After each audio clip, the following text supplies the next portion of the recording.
So what's up again mga guys, no? So ayan guys, dito na tayo sa bus stop papunta sa North Gate. So pang 347 na ito na vlog guys, no?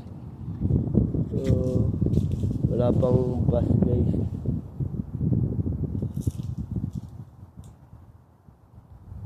.46 pa siya darating yung bus. Pasensya na kaya ngayon na ako pag-vlog ulit. So, pasensya na talaga guys, no. So, malamig yung panahon ngayon guys kasi maaga pa eh. So, alas 8 kasi yung pasok ko guys, no. So, yun guys, no.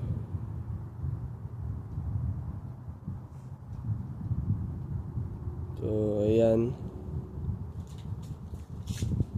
Wala yung panahon, kaya nag-jacket tayo kasi napakalamig guys. So, ayan guys, no. So, malapit na raw siya pumunta sa Hong Kong guys, no, sa December na. So, yung jowa ko na si Jin.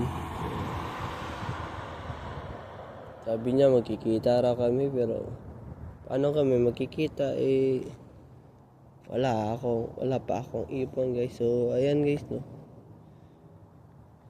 Sasabihan ko na lang siya na mag-iipon na lang muna siya dyan sa Hong Kong. So ayan guys, no. Wala pa ang bus guys. Lamig na ako guys. Buti na naka-jacket ako guys, no. So, malapit na tayo mag 400 guys. Maaga na naman guys. Napakaaga ako guys, no. Wala pa akong gagawin sa Tim Hortons pag alas 8. Kasi yung delivery darating alas 8:44 guys. Pero okay lang naman. So, madali sana yung pagdating ng delivery mga alas 9 para 2 hours yung pagre-receive namin ng delivery, para pag uuwi na si Kuya Abilino, mag-punch out na siya. Alas 12 ako makapag-break. Minsan kasi pinapaaga akong pinag-break nila eh. Sana sa Huwebes. Alauna ako mag-break kasi napakaaga pa eh. So, maaga pa talaga guys pag alas 12 ako mag-break kasi wala yung maubusan na ako na lakas. So, ayan guys, no. So, ayan guys.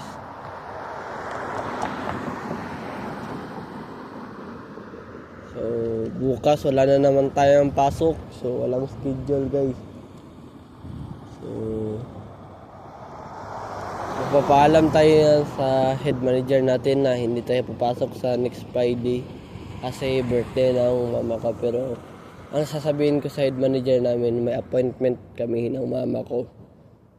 So, tatanong muna ako sa mama ko kung ano yung irarason ko. Busy kasi ng Friday, para hindi ako makatrabaho sa Friday.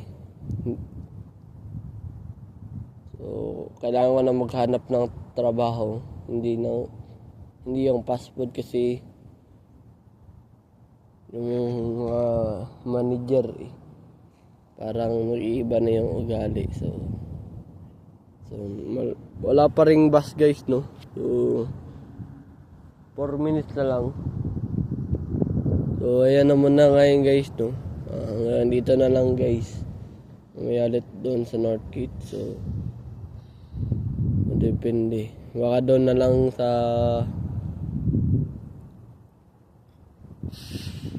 anong tawag nito, sa The Break, tabi ng Lord. So ayun naman na ngayon guys. Paki-subscribe sa YouTube channel na Karalde. At huwag kalimutan Pilipino, notification bell na all para updated kayo lagi sa aking mga vlog. Have a wonderful day and have a nice day. Keep safe and I'll see you for my next vlog. Peace out. Bye-bye. Black Dragon.